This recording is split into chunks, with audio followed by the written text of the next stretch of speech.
Okay, backstory, street outlaws, blah, blah, blah. Here in just a second, I'm going to talk about one of the biggest asked questions about Big Chief that I ever get asked. And I will answer my opinion only, not really based on fact, but from what I've seen and what I gather. But first, just left Darlington, had a great time over there, met a lot of fans, some way excited fans, which I always like meeting excited fans because it gets me excited again. Now we're headed back to Spartanburg to get the orange car. Wade at Race Part Solutions sent us some new material so we could build a new charge tube because that one got blitzkrieged. Scott was trying to patch it together and he wasn't liking how it came out. So anyway, and then we're headed, so they get the orange car fixed, we're headed to to Sweet 16 and No Mercy. Be there all week, hang out with my boys, meeting some fans. I'm not running the cars, but they will both be there for everybody to check out and sign some autographs, shake some hands, kiss some babies. Anyway, so on to the Street Outlaw story. So one of the biggest questions I get asked all the time is, why did Big Chief leave his wife? Well, I don't know. That's his personal life, and it's none of my business, and I've never asked. And I know his wife was always a great person to us, always treated us right, and I liked the shit out of her. But I will say something that was kind of funny about that whole deal.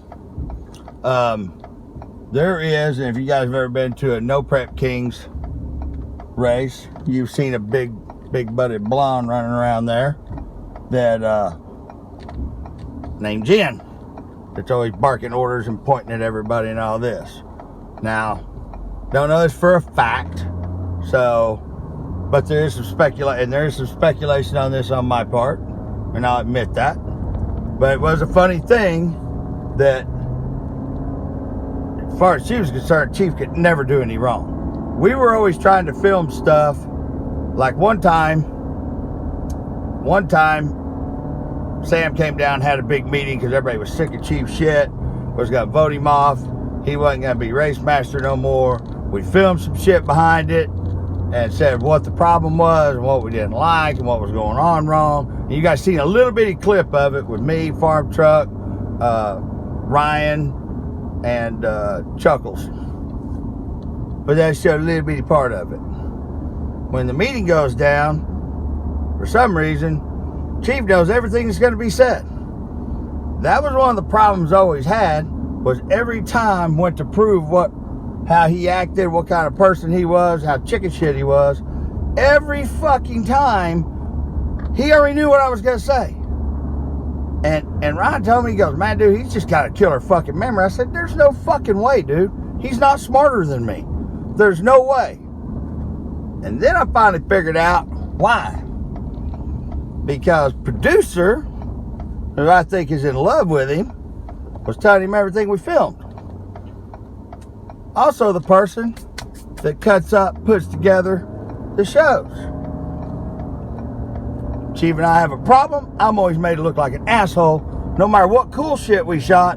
Like, we shot me putting the steel roof and quarters on the car, explaining why I was doing it, the whole 9 yards. You guys never got to see that. There was many things that we filmed that was badass. Me changing the transmission at race night to defend my spot, right there on the street. Pulled transmission out, stuck another transmission in it at race night. Filmed it, never got seen. There was a whole bunch of cool shit we did. We did this thing with my mom and a rock crawler one time. And I took my 70-year-old mom out and put this rock crawler on its front bumper. Never made TV. There was a whole bunch of cool stuff that I did that never made TV. But everything that could be made to make me look bad, it made TV. That's why when I found out that Jen is the one that cuts and edits all that shit, and in my opinion only, I think she's boning Chief. If she's not boning him, she sure got a thing for him, because he can do no fucking wrong to her. No matter how shitty he is, it's and he and I had a problem. You take one, you add one to it, you get two. So once I found out she was the one that did all the editing and shit, that's why I tried to watch what I said on camera or who I filmed with, because it always got twisted around. So that being said, no wonder I always look like an asshole, because she don't like me at all.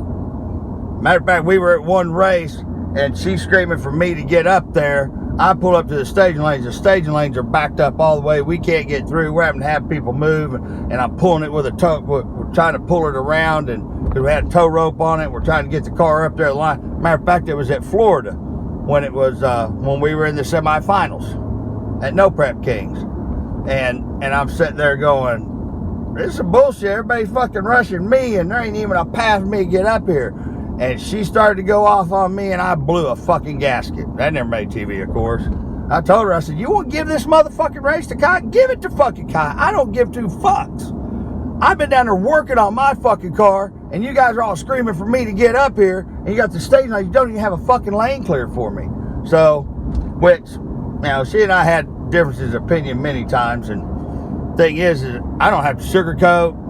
She'd act nice to my face, and then I'd hear about the shit she was saying behind my back from the other producers and all that. So I don't give two shits about that. But that, in my opinion only, I have no fact to base that on other than shit happened at certain times in certain ways, and I think that was the deal. I think she's in love with Chief. If she's not in love, if they're not fucking, she's in love with him, whatever. But I think that's probably part of the reason that shit went south. I know that's why I always got made to look like a bad guy. So that's why I just quit pretty much, guys. You'll notice I fucking avoid the camera because I'd heard some of the things that were being said and done. So I tried to avoid the camera. It doesn't matter, because even when I avoided the camera, just like them saying, Dean Carnes, when we were all joking around, I said, "Where were you helping me put the motor in my car?" Because we were all laughing, joking, busting each other's balls, which was funny. And then Kelly said something to him. He said, "Oh, I was over helping your wife put the clutch in your car." But they made it look like he was saying it to me, which was all bullshit. So that's some more of that creative editing to make Reaver look like a dick and make somebody else look good. I know the person that edits it. I know her and Chief are tight. Tired of two fat girls in a Fiat. And I'm the one that always suffered behind it. He always had the answers of shit that we filmed before that. So you guys make your decision based on, he always knew what was going to be said in the driver's meeting, all that shit. That's all fact. When Sam came down to have a big meeting, he come up with this, "Man, let's get back to the brotherhood, blah, blah, blah." 4 people voted against him remaining race master. Everybody else, including Chuck, who was that was with us on this deal, broke weak and said, "Oh man, I think he's sincere. He's a master manipulator." That's all it is. That was why he and I never got along, because he couldn't manipulate me. So there you go. Another backstory. Later.